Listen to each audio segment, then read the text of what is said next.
Hey, what's going on guys? So I don't usually make videos like this, but today we're going to be comparing render/export times in Sony Vegas and Premiere Pro. There are a couple other videos on this, but none of them seemed very reliable, so I decided to make my own video. So to have a fair test, I'll be using equivalent settings in both programs and rendering the exact same video, and I'll show you all this in a minute. So this is the clip I'm going to be rendering. It's about 3.8 gigabytes large.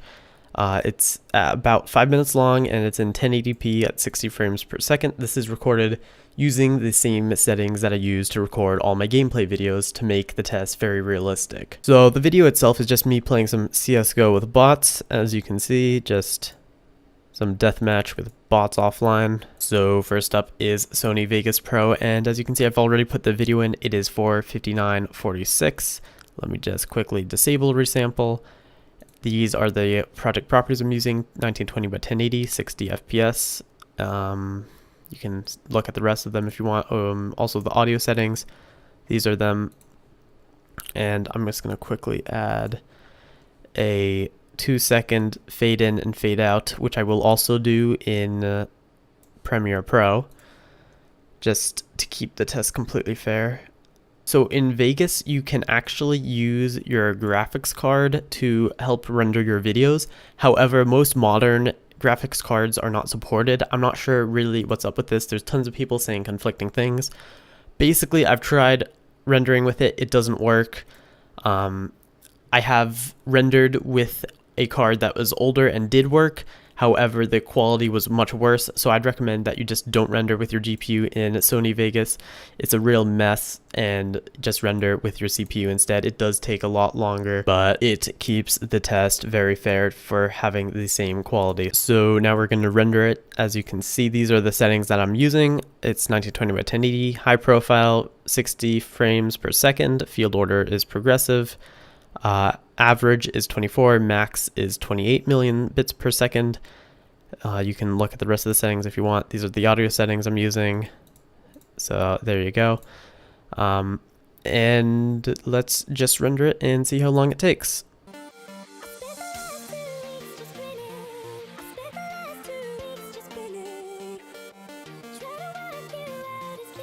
So 28 minutes, 5 seconds later, Sony Vegas is done.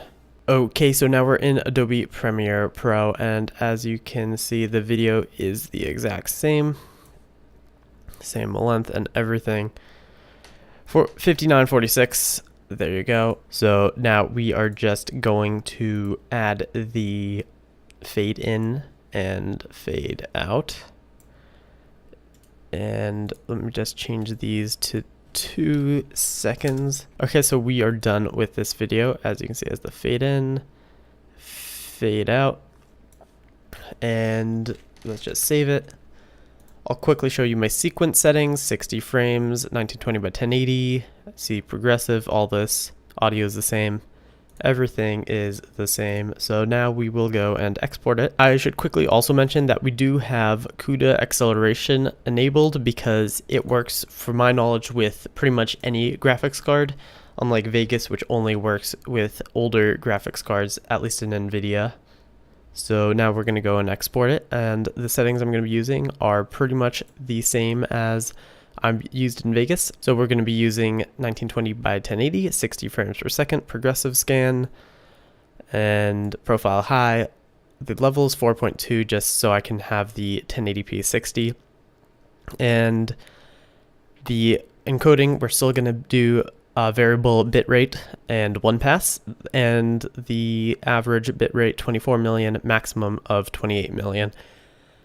And those are the settings I'm going to be using. Audio settings are the same, 48 kilohertz, bitrate is 320, and that's it. So since Premiere Pro doesn't have a counter like Vegas does, I'm just going to be using this stopwatch that I got off of the internet. So I'm just going to hit export, then quickly switch windows and start the timer. It might be like a second behind, but that really shouldn't make too much of a difference.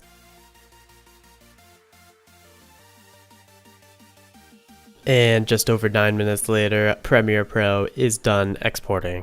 So here are both of the files that we just rendered. This one is from Premiere and this one is from Vegas.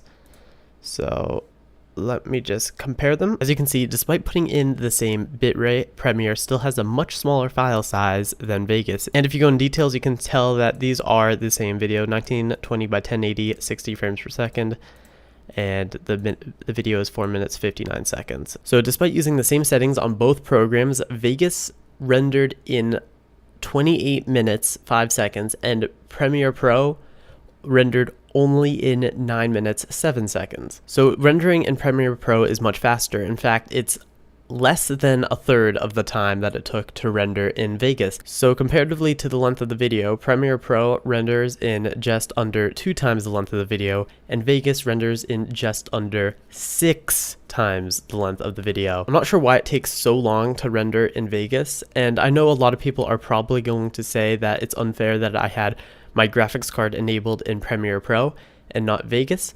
But the thing is, I can't enable my graphics card in Vegas because it won't work, and in Premiere Pro it does work, and a lot of people will have the same problem as me. This is because Vegas doesn't support modern NVIDIA graphics cards, and Premiere Pro supports pretty much every graphics card. So your PC specs are hugely important to how fast your render time will be. So my computer has a GTX 970 graphics card. My CPU is the Intel i7 3770 clocked at 3.5 gigahertz, and I have 16 gigabytes of RAM, and my operating system is Windows 10 Pro. So in conclusion, Premiere Pro is much more efficient in rendering than Sony Vegas. So despite being so much quicker and having a smaller file size, I still think the video from Premiere Pro looks very slightly better. It is hard to tell which video looks better, and once uploaded to YouTube, I'm sure it won't be possible to tell at all. But playing them side by side, I noticed that Premiere Pro does look a slight bit better. So quickly, before I go, I just want to do one more test, and that's rendering at 720p 30 FPS. So everything is the exact same. All the sequence settings and project settings are the exact same. The only thing that I'm changing are the export and render settings. So instead of recording at 1920 by 1080, I'm recording at 1280 by 720. Frame rate is, instead of 60, is going to be 30, and I'm lowering the bit rate to an average of 18 million bits per second and an average of 22 million bits per second.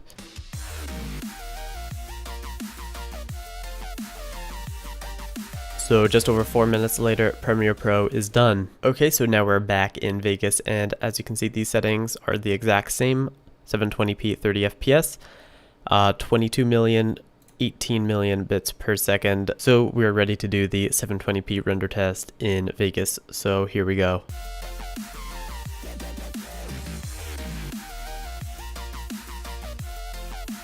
And 10.5 minutes later, Vegas is done. So these are the 720p files, and you may notice very similar trends to the same as the 1080p files, that the Premiere Pro one is a smaller file size and took a lot less time to render. I found it interesting that Vegas took longer to render the video in 720p than Premiere did in 1080p.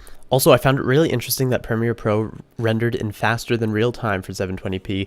The video was 4 minutes 59 seconds and it rendered in 4 minutes and 9 seconds. However, you do have to keep in mind that since I was recording my screen at the time of rendering all these videos, the renders probably would be a bit shorter. So that's it for this video. I've included 5 links in the description, 4 to the videos I rendered in this video, and the 5th is to the original video, just directly uploaded to YouTube. But anyway guys, thank you for watching, make sure to like and subscribe, and I'll see you guys in the next video. Peace. I don't wanna waste what's left.